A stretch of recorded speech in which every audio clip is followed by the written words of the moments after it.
Hello everyone. In this video, you will learn about the formalization of a clustering problem. Together we will go through the mathematical formulation of clustering problems with some new concepts including centroids and cost function. After watching this video, you will be able to explain the formulation of a clustering problem using centroids. For a typical clustering problem shown in this 2D feature space, we are looking for similar samples to group them into the same cluster. Assuming we have a similarity measure that can quantify the similarities among different data samples, how can we make use of the similarity to formalize the clustering problem mathematically? So first, let's have a quick recap of the definition of clustering. It is the task of grouping similar samples into clusters. Therefore, we would like to have samples in the same cluster that are near to each other, similar to each other. In the meantime, we also need to have samples from different clusters that are far away from the rest. Otherwise, the samples are put into the wrong cluster. The optimal solution to a clustering problem can be given by the definition of a performance function, also called an objective function. In the clustering literature, it's also represented as a cost function and sometimes called a distortion cost. For instance, we can consider a cost function as the sum of distances between samples in a cluster.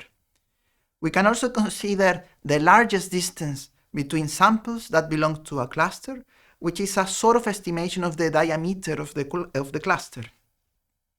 Also, there are other options like the sum of the distances from samples in the cluster to the centroid of the cluster, or a representative sample of the cluster. An example would be the classical k-means clustering method. You can also think of other methods to define the cost function. As an example, let's consider a cost function as the sum of the distances from samples in the cluster to the centroid of the cluster. In this case, the clustering problem will include the notion of distance from a sample to a cluster. We will define the centroid of a cluster C as the set C with the superscription C. The centroid might be a sample of the cluster or a data point within the cluster.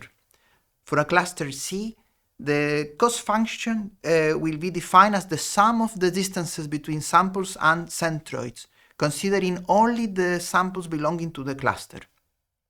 Here we can see the concept graphically. We have two clusters, C1 and C2, in this 2D feature space. Over there, we draw two possible centroids for clusters C1 and C2, which are respectively set1 and set2. In this plot, the green lines represent the distance between the centroids to all the samples from the clusters. The sum of the distance will be the sum of all those green lines that you see over there. You can imagine that when selecting different centroids or including different samples in the clusters, we will have different values of the cost function. Also, the centroids appear to be related to the clusters. There are methods to calculate the centroids based on the clusters. The number of clusters is also an important parameter that certainly will influence the costs. In general, we can think of the problem that we want to solve as a function of centroids and clusters. Here we have a total number of k clusters and centroids, and xi denotes the data sample belonging to a cluster. The cost j can be defined as the sum of the distances within all clusters from 1 to k. Here, a clustering problem aims to minimize this cost function, that is to minimize the sum of distances within all clusters. Let's look at the centroids as the input of the cost function. Centroids from set 1 to set k are the centroids of the k clusters. They are typically continuous optimization variables, which are usually defined as the mean of the data in a cluster, center of gravity. When working with more complex data structures, such as document, images, video, news, etc., you might consider as centroid the sample that is the most representative of the cluster, that is called exemplars. Below you see the centroid of gravity as the mean of all data samples on the left. On the right, you see the centroid can be the most representative data sample in the feature space. So now let's look at the K-clusters resulting from K-means clustering. Clusters from C1 to Ck are partitions of the dataset defined by integer variables, because xi will typically belong or not to a cluster. They will belong to one only cluster. That being said, let's consider a clustering problem with 2 clusters and 3 data samples. So we have 2 clusters C1 and C2 and 3 samples from x1 to x3. Here we list all the 4 possible results of the 2 clusters. The first 3 possibilities are the permutations of a 2-sample cluster or a 1-sample cluster, while the final possibility is an empty cluster with 1 3-sample cluster.